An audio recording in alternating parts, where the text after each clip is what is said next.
Good morning, good evening, everyone, wherever you are in the world. Welcome to another awesome episode of Emerging Futures, What's Next?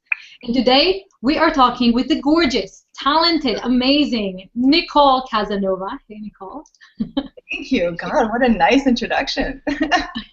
I know, and I didn't even say the half of it, because I'm going to read to you all the amazing things she does. Aside from making me feel self-conscious because she's so gorgeous, she also has very amazing talents. For example, she has a master's degree, right, in targeted marketing on the web, and she was an early founder in 3 San Francisco startups: Homestone, Lycos, and MyPoints. All went public. All are still in business, from employee number 3 to a team of 2,000 plus, overselling $350,000 quota by $6.5 million, and negotiating one licensing deal that surpassed a decade's worth of total revenue. She's seen rapid growth firsthand, and so today she is going to talk to us about what it takes to get and to see these type of results. Now, what's really interesting about Nicole is that she is fascinated with behavior change, and she created a game called Shift, and it was a board game that people were playing. Then you put it online, right, Nicole? Yeah, a lot. This was before Skype, before Google Hangouts, when there was no multi-person video chat. We had that. It was so expensive and difficult. But you did it. It was sold in hundreds of stores, used in psychology practices, mind you, offered in workshop as an online game with multiplayer video chat. And after working with clients from HP and Coca-Cola to Stephen Covey, she really knows the best way to change behavior and make them stick. Critical for developing the rockstar entrepreneurial mindset.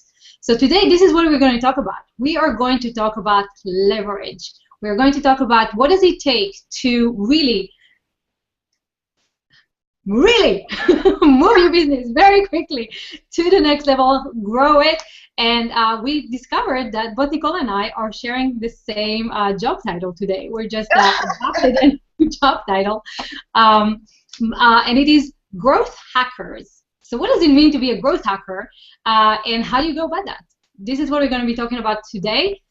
Finally, before we really get into the hang of things, guys, you see the button right below the video. It says, yes, let me in. So we are going to let you into the Hangout to talk to us and talk to Nicole, pick her brain, ask her questions about your specific business. How can she help you really leverage your connections and what you're doing today so that you can also see rapid growth.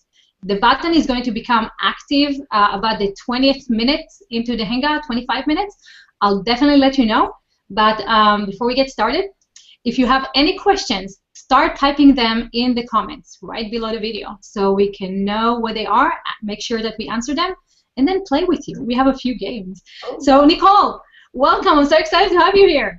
I'm so excited to hang out with you. Finally, and hang out with everybody. Yes, and so do you want to start with a little bit of the mindset presentation? Where do you want to go first? Okay, so where do we want to start? Well, let me see if I just want to step back for a second and just say that, one, I'm super thankful that we're here. And I tend to joke and say that I like to cut corners and have other people do the work for me.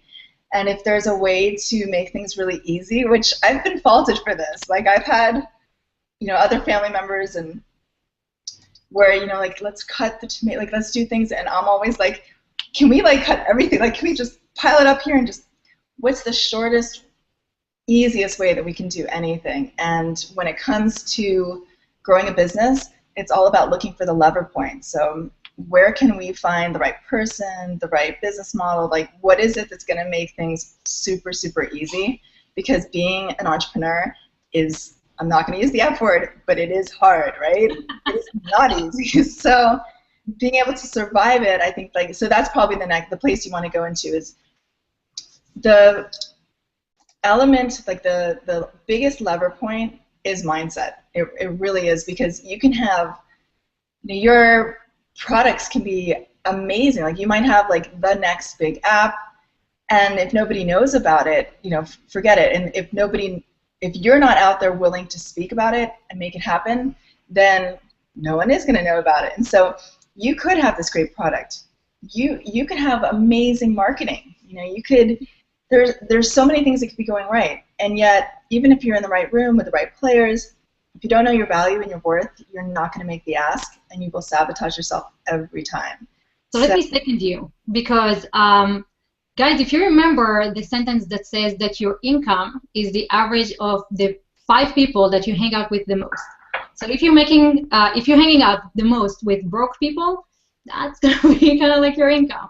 And your mindset is what's going to help you elevate from one level into the next. If you are not used to having the language and the conversation that is happening in the levels of income that you want to have, then you're not going to have that level. So how do you get there, Nicole? Wait, so let's talk about that for one more second. So in terms of like, we are the equivalent of the 5 people we spend the most time with, and I hear you talking about it from perspective of income, but it really is perspective of mindset. And I was listening to a podcast. I'm going to totally reference it. I love the foundation. I love these guys.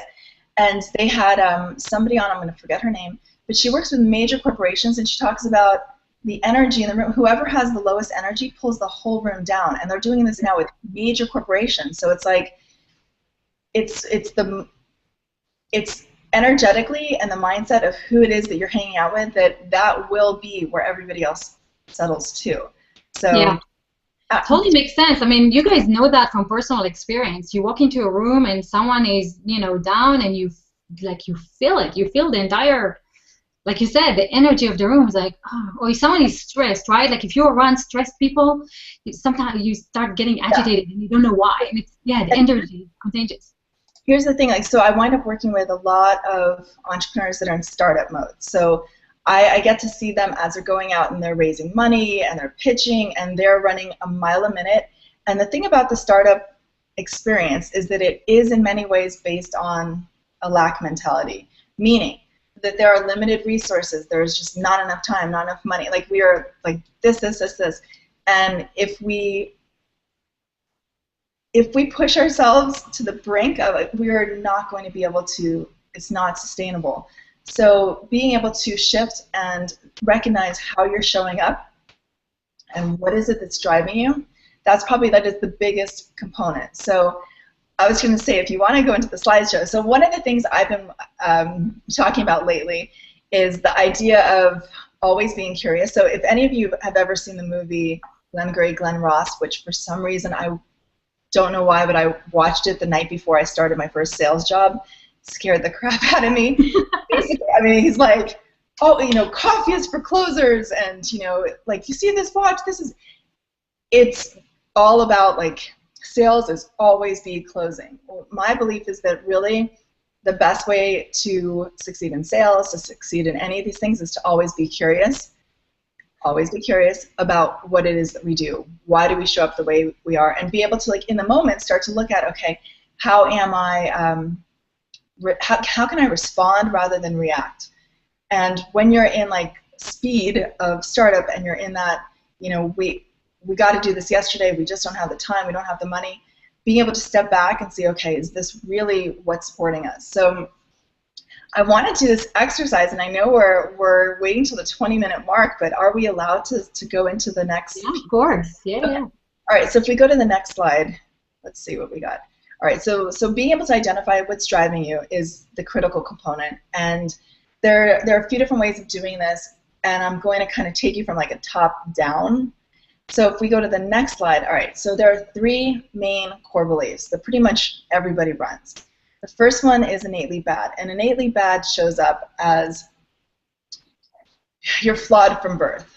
That at some point some people are going to figure out that you are just not all you said you are.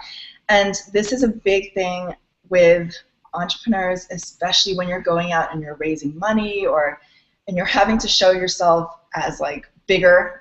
We have to like step into something bigger than what we are. It's that imposter syndrome, right? And I think as women entrepreneurs, we do that a lot as well. So innately bad is flawed from birth. Unlovable is how about now? How about now? Do you love me? Do you love me? Where you're like kind of constantly pushing the envelope and looking to see, is this person like, do you really love me? And you're looking for all these signs, but if you believe that you're not loved, you're going to constantly look for all of the examples and times when you're not loved, and that's what you'll continue to experience. And now the last one is not good enough, and not good enough is the one that this is my like #1 core belief. And not good enough shows up one of two ways. So you can either be, check out and you're like, I don't even care, whatever happens, happens. Or you become absolute overachiever, and it's like bigger, better, best. Like there's always some there's something that you're constantly trying to pursue, and as soon as you get to this next piece, it's still like, what's the next thing? So comparison, not enough time, not enough money, this whole lack mentality is what shows up in the not good enough core belief. So we can go to the next slide, but do you have any questions? No? Okay. So if you guys have any questions, type them in the comments. We are going to take them. Well, The link to join the Hangout is going to be available in 5 minutes. If you actually want to jump in and talk to Nicole face-to-face, we will make that active in the next 5 minutes. To do that, to see that, actually, let me stop sharing the screen and just talk to you guys. So if you want to join us in the Hangout, right below the video, there's a big green button that says, yes, let me in. In 5 minutes, refresh the page. The link will become active. You can join us in the Hangout. Make sure that you are muted so that you are not interrupting our discussion. And then just let us know if you have any questions. We'd love to hear from you. So I wonder if should we like continue and then come back to that slide, because I want to ask people to do this exercise. I want to hear people actually respond. So actually, guys, you can respond in the comment if you don't feel comfortable joining us in the Hangout. What are the 3 sneaky defenses in disguise that you think that you are embodying today? And Nicole, just explain what they are. Okay, so if you looked at the core beliefs and you went down below the core beliefs, there are these, our defenses are things that have kept us protected. Have actually worked for us in many ways, and we often don't recognize that this is how we show up quite often.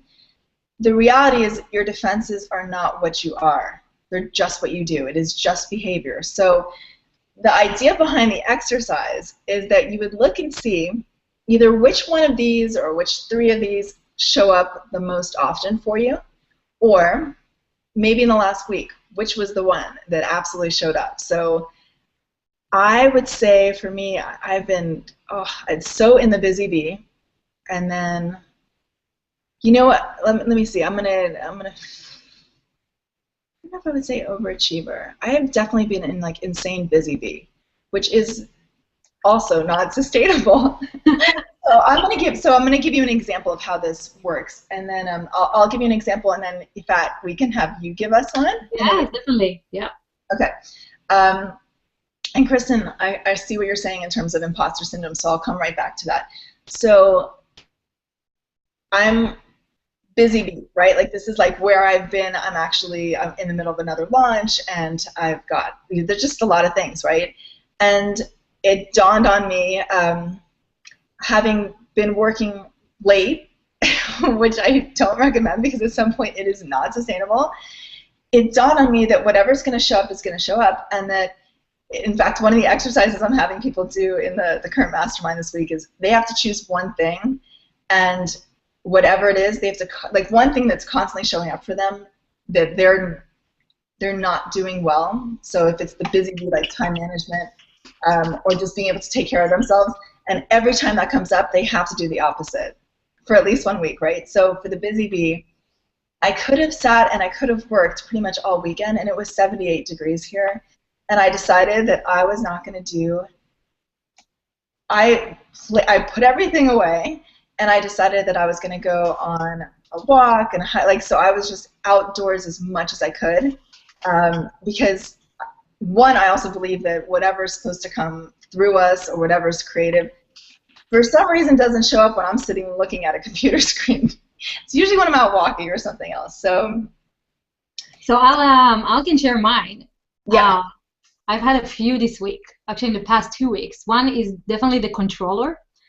And I think the reason why I was the controller is because I want to get stuff done, and I don't feel like I have the time to explain to the team why, the reasoning behind why I'm doing what I'm doing. I'm like, either catch up by yourself, or just let me do what I do, because otherwise it's not going to happen. So I was definitely trying to control the entire situation. And the independent, definitely the independent. Like, I can get it done. Stop you for a second. I'm going to stop you for 1 second. So I want you to acknowledge when you've been both.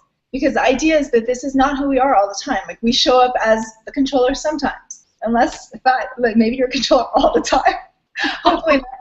So, all right, so the example from this week or recently was that instead of actually supporting people and giving them enough to actually go forward and make it happen, you're like, forget it, I'll just do it myself, right? Exactly. So give me an example of a time, it doesn't have to be this week, but an example of a time when you did let somebody else show up for you. That's a good one. When I did let someone show up. Or when were you able to relinquish control and just like let things go? I have not yet. I'm still the controller. That's not true. We're not getting off this Hangout until you give us one example of when you've been able to let go.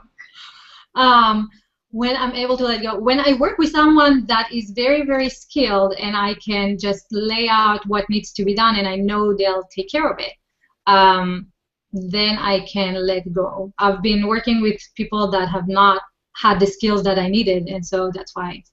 Okay. I want to see if there's another example. So here's the thing.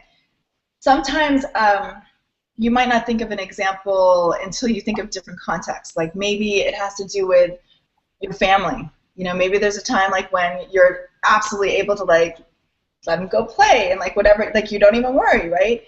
So there was one time we did these circles, and there was a guy that was like, nope, I'm never, what was it? The conditional giver. He's like, I'm never the conditional giver, ever, ever, ever. Turns out he was a developer, and he like wrote, you know, open source, and like, or maybe he would write the code and he'd give it to someone else, kind of similar, and he would just expect that they knew it. And if they didn't, it was like, well, I'm not going to explain my code to you, right? Like, it took him forever to like come to that. Like, when we finally went through like mine, like your work.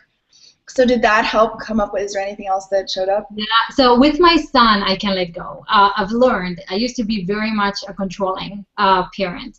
And then I've learned through watching him and how horrible I was actually interacting with him, to let him lead and ask him, hey, what do you want to do today? How are we supposed to be doing that? How are we going to, you know, get stuff done? And give him more of a say in what's happening. So that is, yeah, that's a good one. Okay. So, all right, so you see how, like, you're not that all the time. Like, yeah. and with your son, of all things, like, to allow him to just be and not be freaking out about, you know what I mean?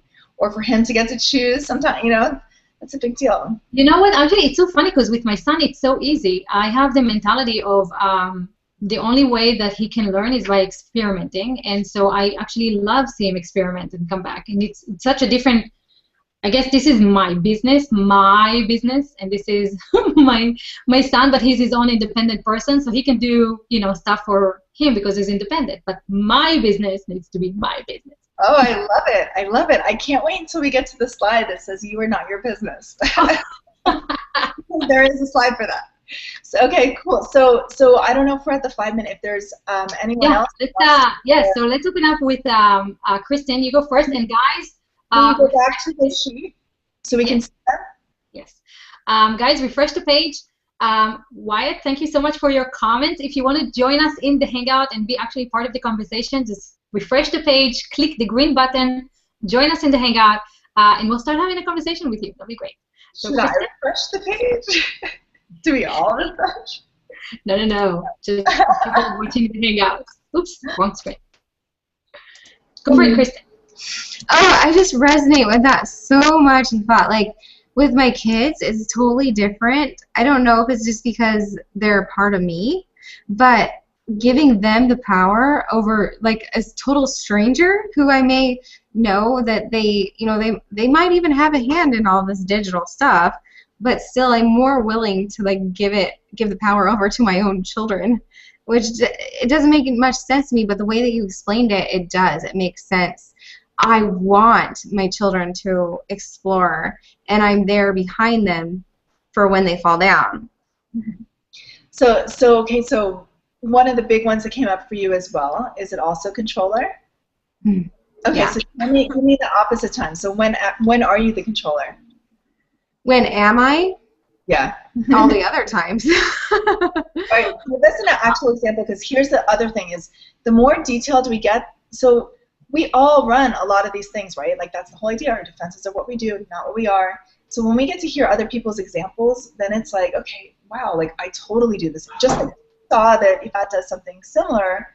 So give us, like, as an actual example. Okay. A really, really upsetting, difficult one. I'm just kidding. Oh, well, I'll do my best. I don't know. I'm just trying to think of like the first thing that pops into my head. Just sharing an event, and if someone is my co-host, and if they share something that I don't feel is in line with what the overall message is, then I have no qualms with going in there and private messaging them. Hey, can you take that down? Because that was not what I'm going for. I think that actually, that's a good one, though. That's good, and we'll get into consistent message in a little bit as well. Okay, I like it. Okay, so we got both sides of it. So you can see how, like, you're not always these things. Is there anyone else that wants to share? And maybe they can give us a different example. Maybe it's, I don't know, the chameleon, the listening impaired, who knows? We're not getting the comments yet. There's different comments. They're not relating to this one yet. So do you wanna move to the next one? Yeah, we can move on, and we can always come back to this. Okay.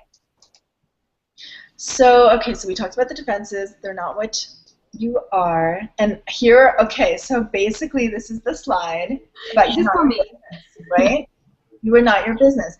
And so as an entrepreneur, like, we get so tied in, like, our identities are totally tied into this being who we are, which is a really difficult thing when you're actually going out and raising money, or you're going out and selling. You know, it's one thing to sell somebody else's product, it's another thing to say, invest in me, or, you know, I put all my, like, belief into this, buy it. And the thing is, like, this is a company that hopefully is going to be incredibly successful, but the reality is, just like we might be in multiple jobs, you might have multiple companies.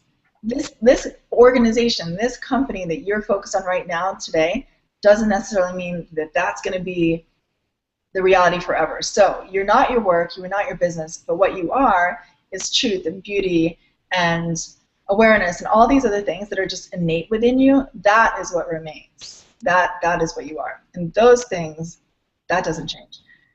You know, this resonates so much because many people probably like myself, you might have a YouTube URL that is your previous job that you took the ownership of, embedded yourself with, that has nothing to do with what you're doing right now. Like, mine is Ethos Austin. That is like billion years ago, something that I did that my ex actually told me, you know, don't make this your religion.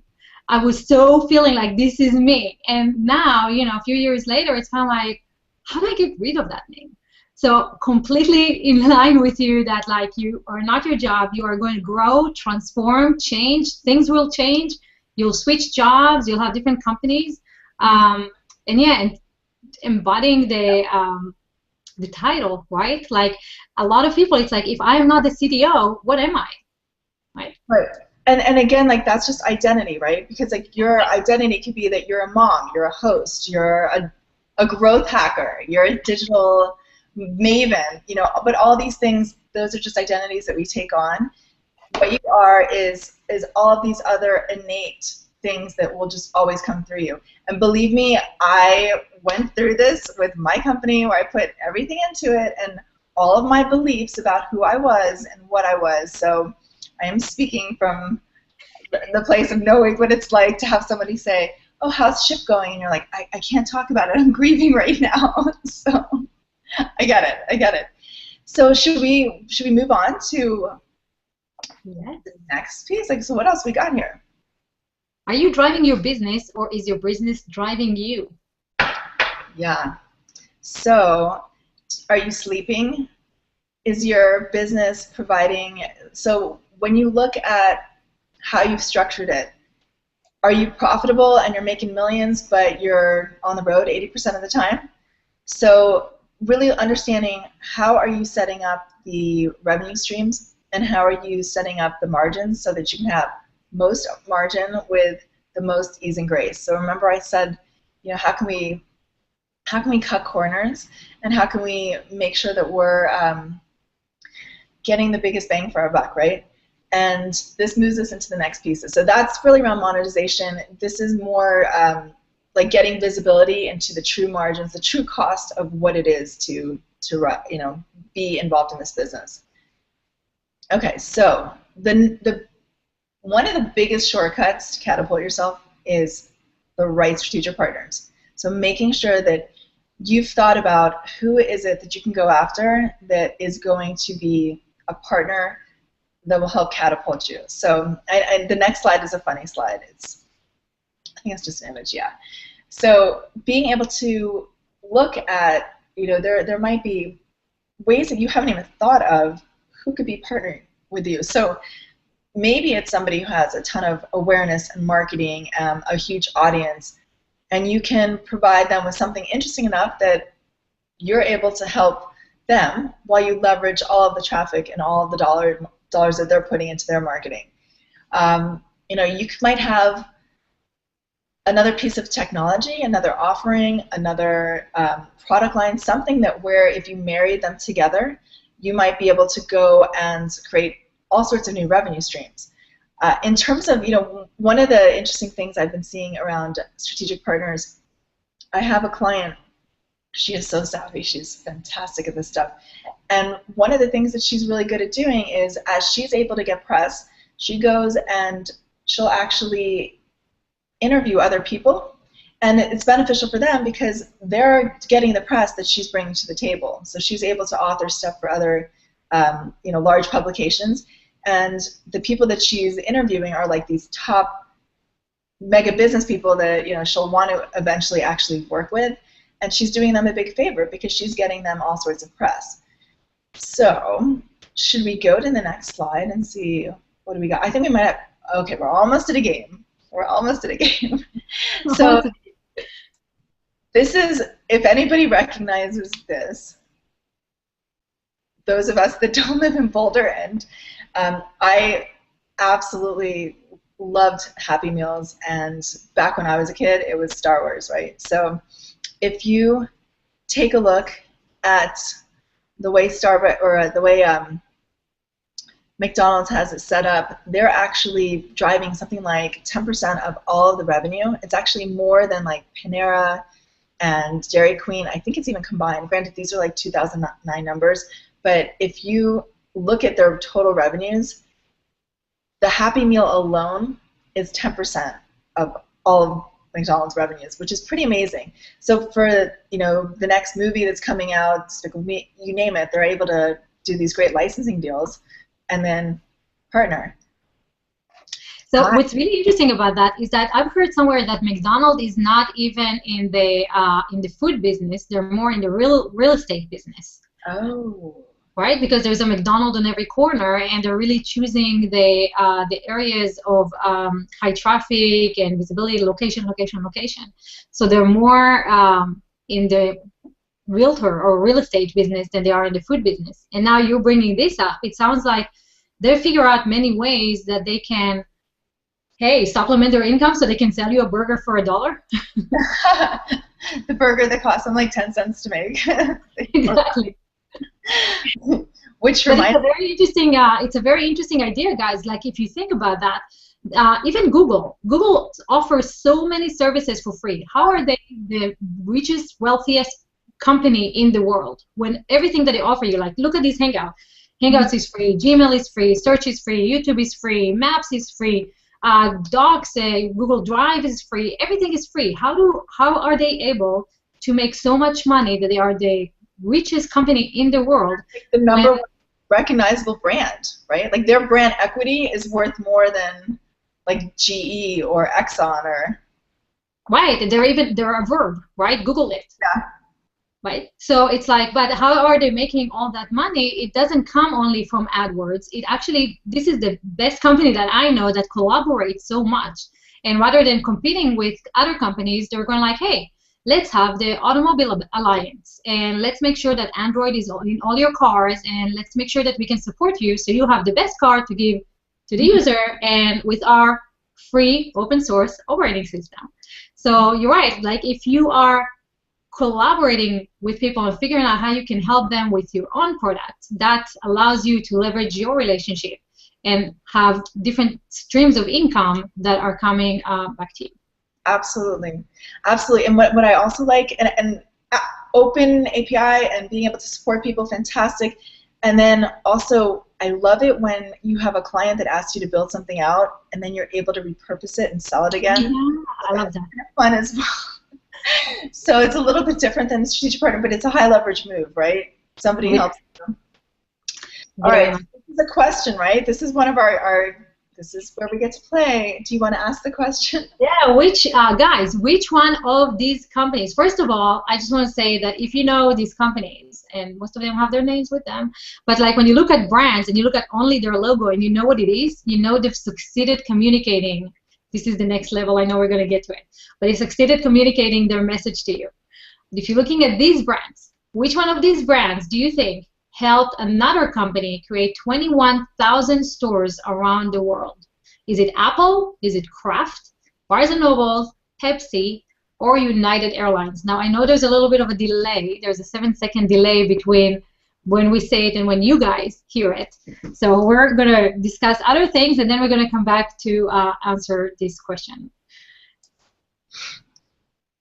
And I'm going back to you, Nicole. Yeah, well, it's funny because I'm thinking about the delay piece, and I love it because I'm thinking about like people should have a buzzer. It should be like whoever writes in the quickest.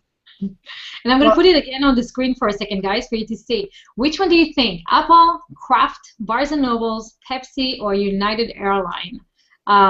Where we helped another company create 21,000 stores around the world. Yeah. And this company actually was having, surprisingly, in the 80s, it was not having the best financial, I mean, there were lots of problems. And it wasn't that the company was going to go out of business, but it definitely wasn't where it is today. And because of a list of all these partnerships, you know, by being able to find the right people, they were able to go big, big, big. So you just showed the answer. No, I did not. Oh, okay. I think everybody else says it. So Kristen is saying that. Kristen, you want to say that? Sure. So Aaron is letting me know that he's thinking about GE and Exxon. Yes, GE, yes, Exxon, Even though they're not on the list. That's only funny. Yeah. the Google thing that I think I just mentioned. Yeah. We're getting Pepsi, and we are getting Kraft, and yeah, not Apple. So, guys, ready for a big surprise? So what about if we say this? So stores, let's say storefronts. Does that help? Does that choose? Is there any other? Does that make it any easier? Let's see. We get a little bit of a delay. And let's see. In the meantime, as you guys trying to figure this out, let me share a few of the comments actually that we're getting in questions, Nicole. Alan Chong, hi Alan, welcome to the Hangout, is saying that regarding our previous message, you are not your job. What about being by business, Nicole? Some people might argue that be one with your life and your business and you'll be happy. Oh, I love that. The happy wife, happy life. Oh, yeah. That is true. I have to say, that is true. Happy wife, happy life. My husband says that all the time. And I think it's a really good motto to live by. So is the question that if you can be aligned with your business and your wife, then your life is absolutely perfect. I think that probably is what utopia and enlightenment looks like, right? Right. Gotta be, right? Gotta be. I don't know if I answered that question, but I think he's on the right path. Be one with your life and business. and you'll be happy. So it kind of sounds like, you have to embody your business a little bit and make it your own, not the title, but like make it part of who you are. Yeah, well, and that's why, like, when we go more into the messaging, is being able to speak from your why. And absolutely, if you can create a company that is purpose driven and speaks to your passion, it's completely different. I made a decision that I want to be working specifically with women entrepreneurs, and once I started to make that choice and make it real for me, because I had my own limiting beliefs about women entrepreneurs, and they're like, oh, there aren't enough of them, or so it's like not a big enough market, or whatever it was. I also had beliefs about being in internet marketing, which is funny because in 1995 I was actually doing a master's thesis on targeted marketing on the web, so like I've always been focused on internet marketing.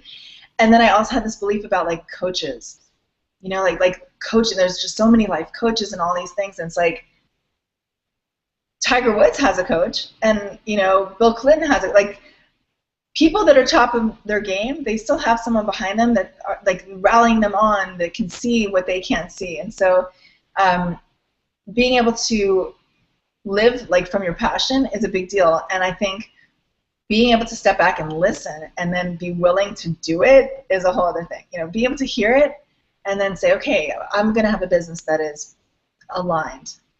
That could have been a roundabout way of answering. Of saying that. We are getting, like, I really want us to finish to get to all your points today. So let's reveal what the answer is, and if you guys are ready, ta-da! So the answer is that every single one of those companies helped Starbucks get to all of those storefronts. Like, that number is probably bigger now, who knows? But if you look at specifically like PepsiCo, they had this whole huge model for how they were going to build it out. They approached them. Kraft Foods is the reason why Starbucks is actually in grocery stores. And we all know what the experience is like, having our iTunes and all those pieces. So we can go on, but all of those are all relationships, and that's the same way you're talking about Google. I mean, they just have a whole range of different relationships. All right, so into messaging. So once you know who to partner with, it's a big deal to understand exactly how you want to pursue them and get them to listen. And one of the big things to do is really understand what's in it for them and get an understanding of what really is the pain and how do you solve it for them.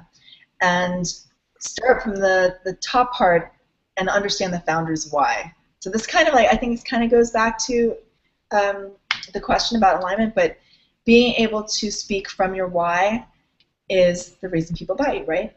They buy Apple because it's about celebrating, the creatives, thinking different, right?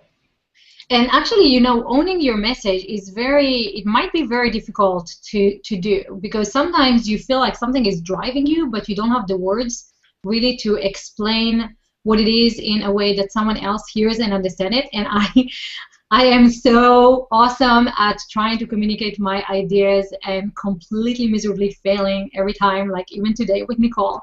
That is not true. We're going to reframe that. But it's very hard. When I was starting to talk about engagement, for example, people are like, talk to me about the bottom line. Nobody cares about engagement. 4 years later, this is the buzzword. So how do you, this is an important way for people to learn, how do you craft a message that is being heard and not falling into, never being heard?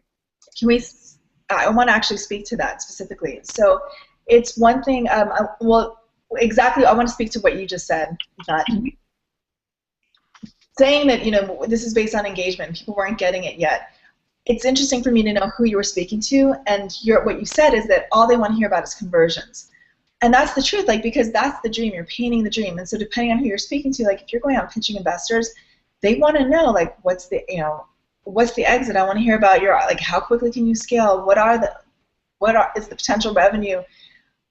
It's nice to, like, we definitely, for a consumer and for a partner, we want to sell from the why, and we also really want to know, like, well, what's super important for them. If you're trying to sell your product and it's all about, being able to create Google Hangouts and everybody is interacting and the level of engagement is light years beyond webinars, and if we put gamification in it, we actually bump the conversions up this much more. That backs out to dollars, and the people that are working with you say, oh my gosh, like, she's got it. Like, this is something no one's doing yet, and the numbers are there, and that's the stuff we want to be hearing right now. And you get to scale intimacy as well, so you get to speak from your why. I know, but you know, it's a big, before you have the numbers, right? Someone needs to give you a chance to show the numbers. My challenge was that until I had that someone to actually prove the numbers with, it kind of fell on deaf ears. And I've had so many people that completely ignored me, that today are begging to work with me, but they like completely, they're like, as if I'm not even there. Like, yeah, that person, Google Plus, yeah, whatever. And then you get that one chance, right? You have the numbers behind you, and now all of a sudden, hey, can you do the same for me? Yeah. So when someone starts with the why, right, they're so passionate about it, and this is all they're talking about, but they haven't got the chance to prove it yet. How do they own a message that can inspire others to join them? Okay, this is also a good question, because so many of the companies I work with they might even be in beta, like they're in stealth mode. They don't have a product out yet. And especially if you're early stage and you're raising money, like, you might not have anything really to show. Like, hopefully you have an MVP, like, hopefully there's something, but you might not. And so that's why really being clear on, okay, who's our target market? What is it that they really want and need? Like, if it is an end consumer facing, you know, app, or you name it, it's like, well, how do you fill this need? Like, what's the problem that you're solving, and why is it that you're so much better and more exciting to work with?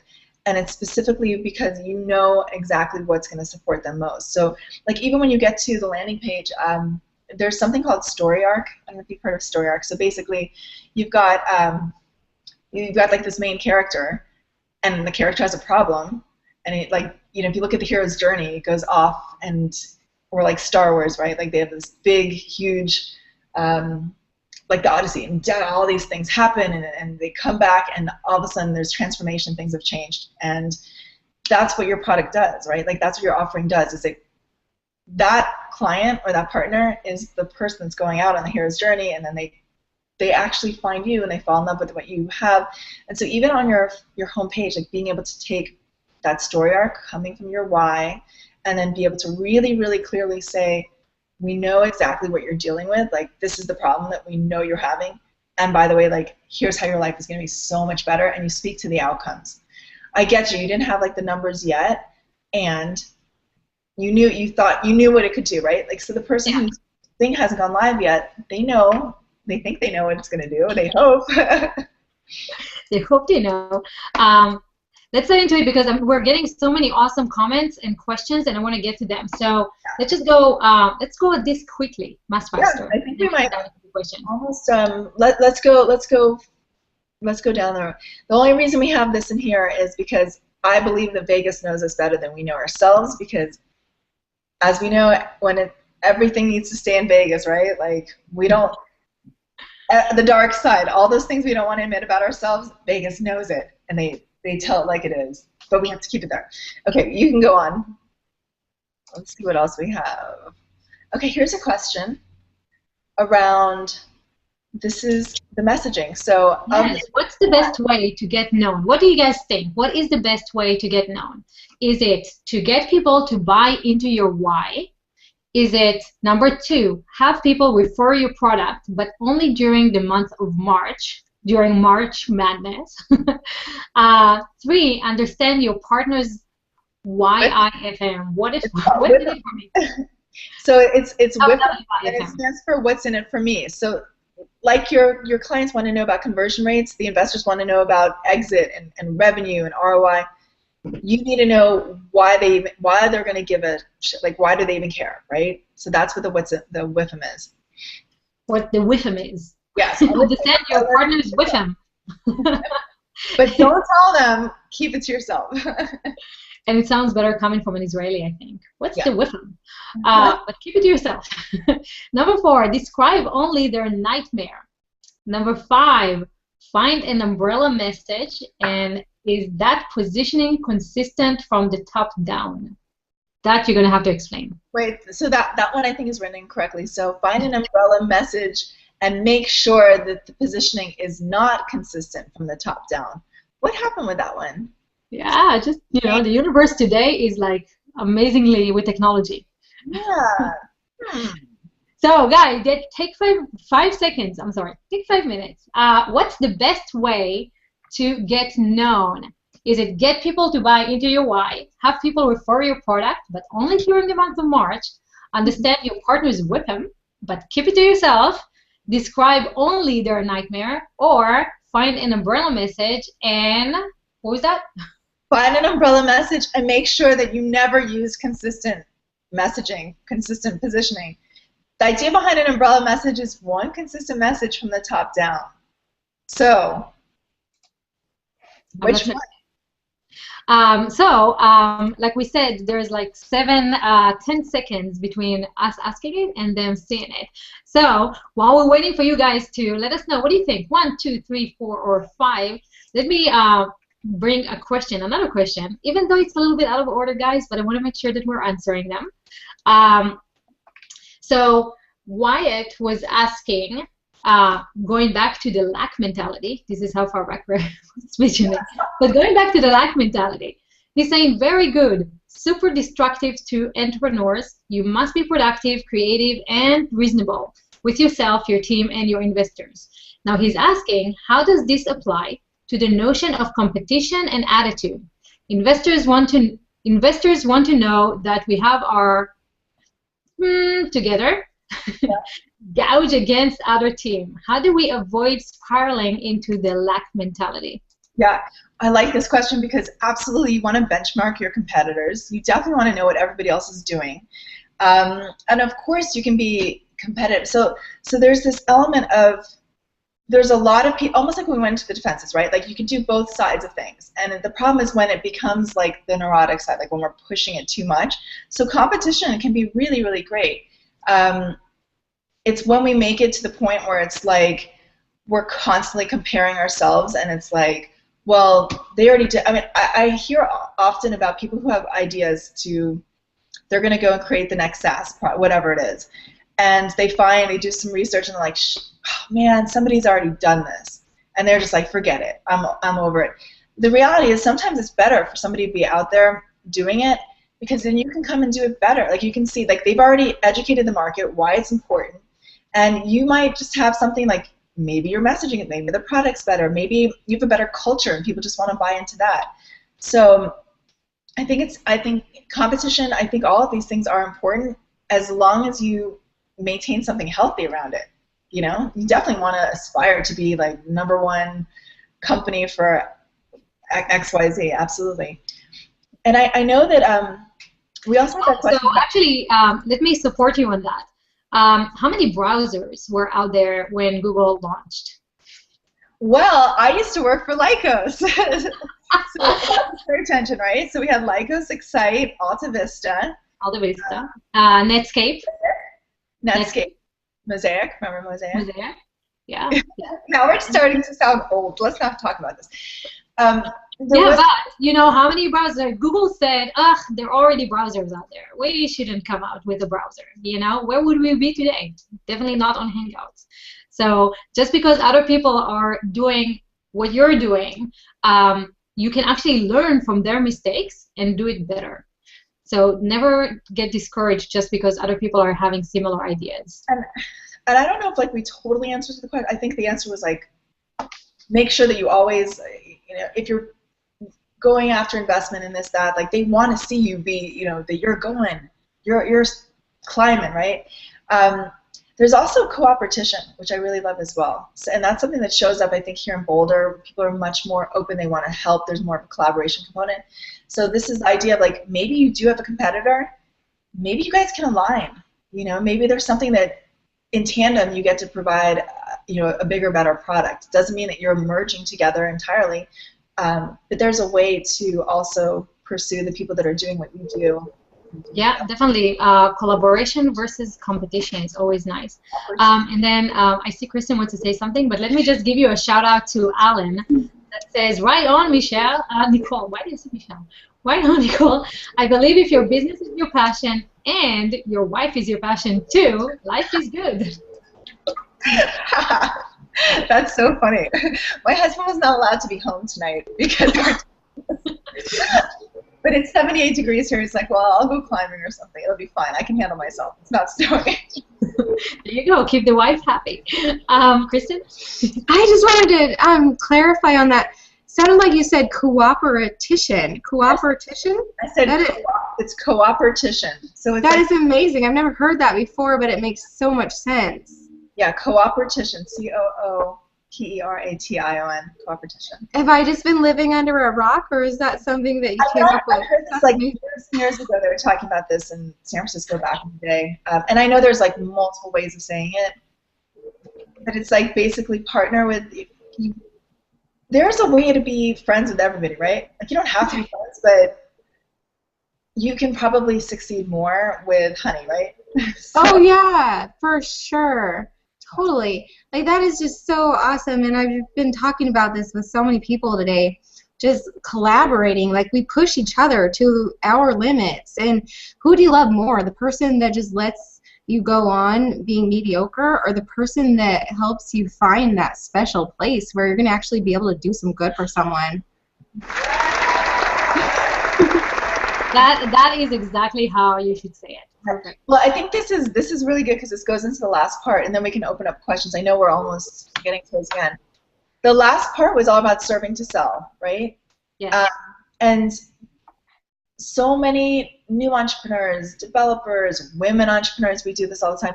There's so much judgment, and like there's so much that comes up when we have to sell. We believe that we're pushy and smart and obnoxious, and like every trigger, every limiting belief comes up when people have to make an ask. And if you really know what it is that's going to support the other person, then theoretically what you're doing is you're providing a gift for them. And if you don't have something that's perfect for that person, I guarantee there's 10 other companies or people you could provide something amazing for. So maybe, maybe that's not the day that you partner. Maybe there's something else that you find that you can even do to support them.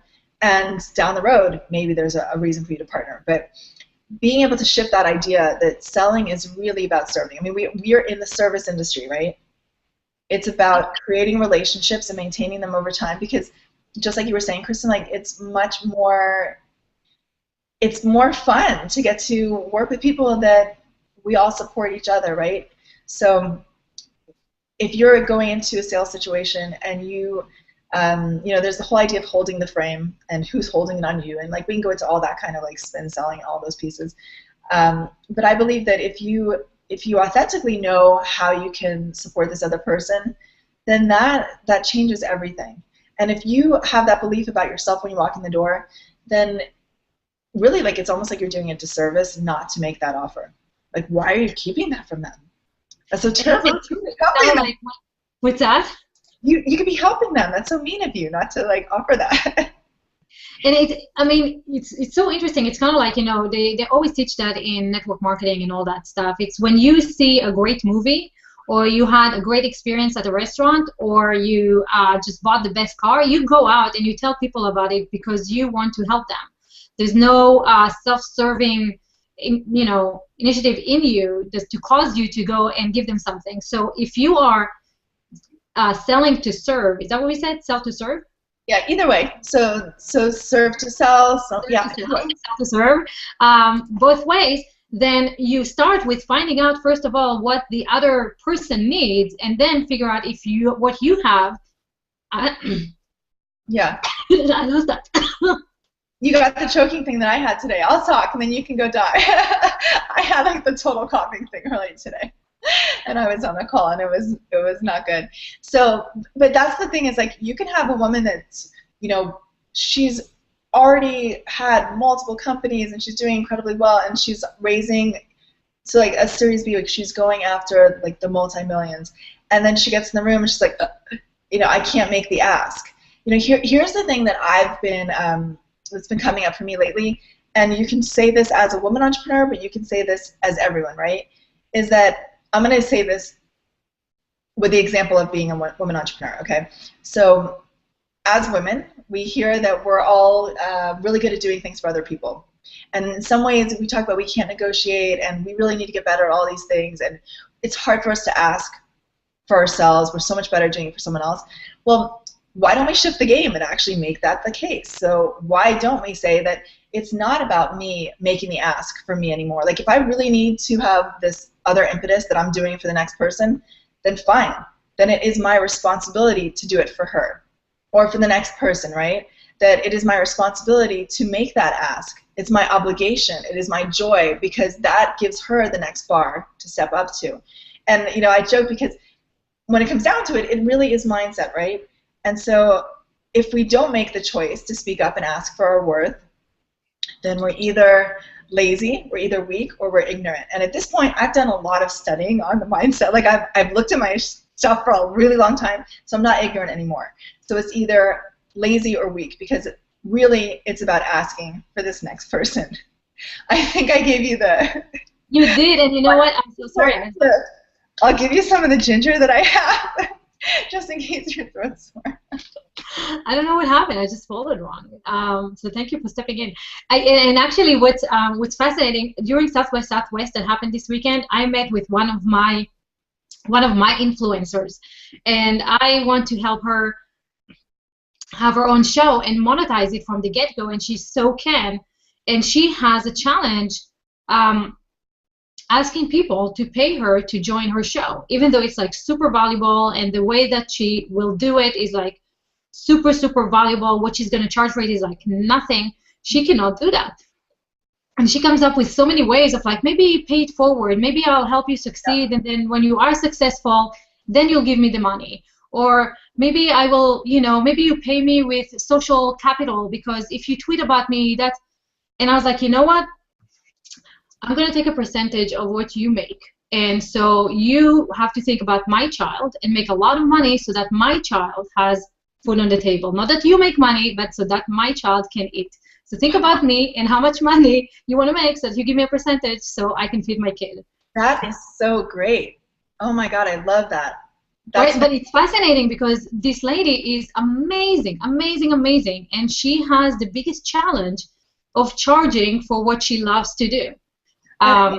It's like the same thing with nonprofits, which has driven me crazy for a long time, is the idea that nonprofits often run on a lack mentality as well, right? And it's like we're asking, but the reality is, you know, love didn't build the church, money built the church, right? So, you know, being able to have as much impact as possible, if you're able to bring in more revenue, then you can actually support more people. So it's amazing. It's like, you know, if we have a community that puts money in and then we want to support one of the members, then instead of everybody doing stuff for free when they need to do stuff to put money on their table, how about we take some of that money and pay these people? And now the wealth goes around. Like, money is not evil. Yeah. You are able to help so many people when you have plenty to give. Yeah. So and especially when you're good at something, like you feel like, what? Well, I'm naturally good at that. Women, we do this more. So I want to be conscious of the time. I know we were going to like interact and talk with people. And I know. So let's jump to the last one. I'm here. I can hang out forever. So let's jump to the last one because this is super, super important. What's the best way to support your network? So now that we're talking about it, and we kind of mentioned it a little bit, but now that we're talking about how you can leverage it and how do you need to know what your partner's with them is, what is the best way to support your network? What do you guys think? Spend 5 minutes a day and make introductions. Send them articles when you see something that has to do with their company or passion. Invite them to cool events. Offer to review something for them, or all of the above. So I would say that I definitely don't do one nearly as enough. Or ever, you know, I don't take any. I did it one time. And I've heard about someone that this is their practice. They get up in the morning and they send an email to someone that they know they can't ever pay them back. Like, there's nothing that person can do for them. And that morning they just send them an email and say, hey, I introduced you to someone, or I just want to check up on you, or I'm just wanting to see what's going on, without the expectation of like this is work related. Yeah. I think it's also like whatever's when it's top of mind. Like you, because we're doing this, you've been so top of mind that like I think there's also something where the universe aligns and it's serendipity. I don't know, but almost every single meeting I've been having lately, I'm like, you need to know Yvette. Like, let me connect you. You guys have to know each other. And then, like, you were just at South by Southwest. I don't know how many people I had you meet at South by Southwest. Oh my God, you got me on so many panels. And like, when this is over, I'll just tell you the serendipity of how things happen. It was amazing. So yeah. I'm the same way. Everyone that I meet, I'm like, oh my gosh, I can hook you up with Yvette. And I feel like you do that for me. Like, I feel like I am that person that you email every day, like, and help me out. Like, oh my goodness, Yvette, you saying that you don't do that, you do, girl. Oh, thank you. This is so awesome. I don't feel like I do it nearly enough, you know? There's like plenty of people that don't like it. That's why like 5 minutes. So, all right, so is there an answer to our question? Did everybody? There is, let me see. Actually, before someone was saying Samsung, was that that person? No, not yet. Not yet. Not yet. Not yet. Do we want? Let's jump into it, just so we're respectful of our time. So let's jump into the answer. Let me go there. So Nicole, what is the best way to support your network? All of the above.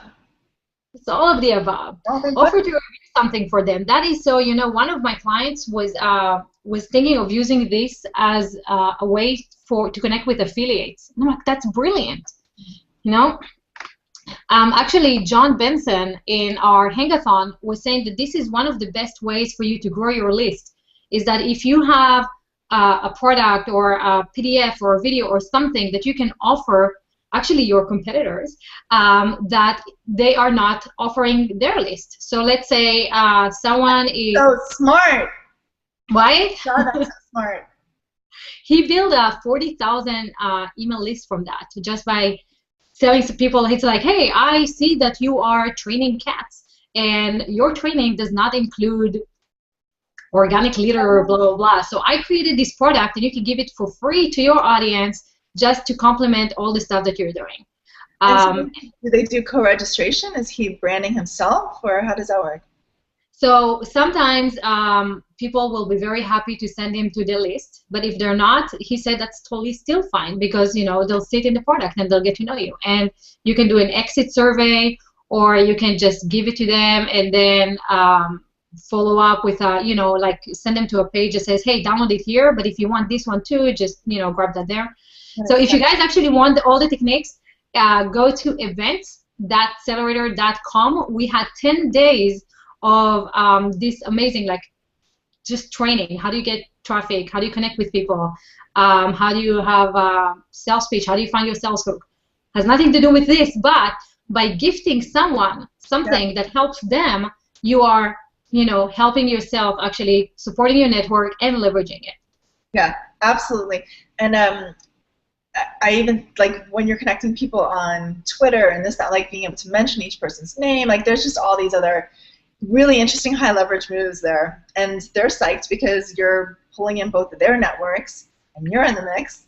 So there's interesting stuff. Yeah, and you know what? When you give something, and you guys, you know it for yourselves, when you receive something, the first thing that you want to do is reciprocate. So, right? Oh, so I have something, but maybe I won't go into that. Go for it. Like if you give people recommendations on LinkedIn, by nature, they're going to want to do it for you. And the thing about LinkedIn is when you approve what somebody wrote about you, like the best thing to do is say, maybe once a year, or, you know, you say, look, I want to acknowledge 10 people, or I do it once a month, or whatever it is, and I would love to support you. Is there something you would like me to say about you? Just tell me. And then you post it, and then they're just like obliged to do one back for you. And then you have another recommendation. I've never tried that. I usually just say a silent thank you and I move on because I'm not on LinkedIn. Oh, no, you're terrible. I know, I try and introduce you. So wait, so I want to talk to everybody. How do we do that? I think the people who are watching us either have bad bandwidth or noisy backgrounds, and they are only interacting with us in the comments. So I know you guys are picking Nicole's brain. I'm so bummed. I'm calling you out on your shift. Come on. Kristen is the brave one. And Kristen, is there anything like specific that you would like to know about leveraging your business? Oh gosh, of course. I tend to be more the I'll listen to everything and absorb, and whatever resonates, then I'll use, rather than being like having those specific questions. I need to get better at that. But I've been totally enjoying all of this, and just I have like 100 takeaways that I'm thinking of. Like, I have a few different posts that I'm thinking of making inside my head. They're just all there, and they're just roomifying, or whatever the term is. I'm thinking about your LinkedIn, and not too long ago, Mia Voss like put out something like that, and she was like, "Yeah, give me a shout out on LinkedIn, and I'll go ahead and do that." And I was like, I should do that. What is stopping me? But now with you backing that up, like, I'm like, okay, I'm really gonna do this now. I'm really gonna get back in there, and I'm gonna do it, because I want to move from being just this fluffiness that I am to serious businesswoman. And I feel like all these tools that you thought that you're giving us through these Hangouts, that you're really giving us the leverage to be able to do that. And I just want to say thank you. Excellent. Excellent.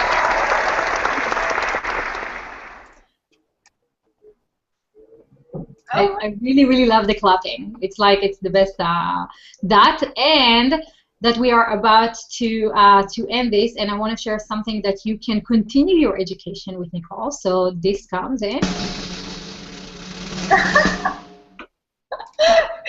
Drum roll. And actually what Nicole has done for you guys is she collected together basically a 5 short video course, like a video series. It's free, completely free, and it will show you how to cut corners and how to find someone else do the work for you. And all you have to do is on the website where you are watching this Hangout. I'm going to share my screen just so you can see it, where you can click right here, this click the red button.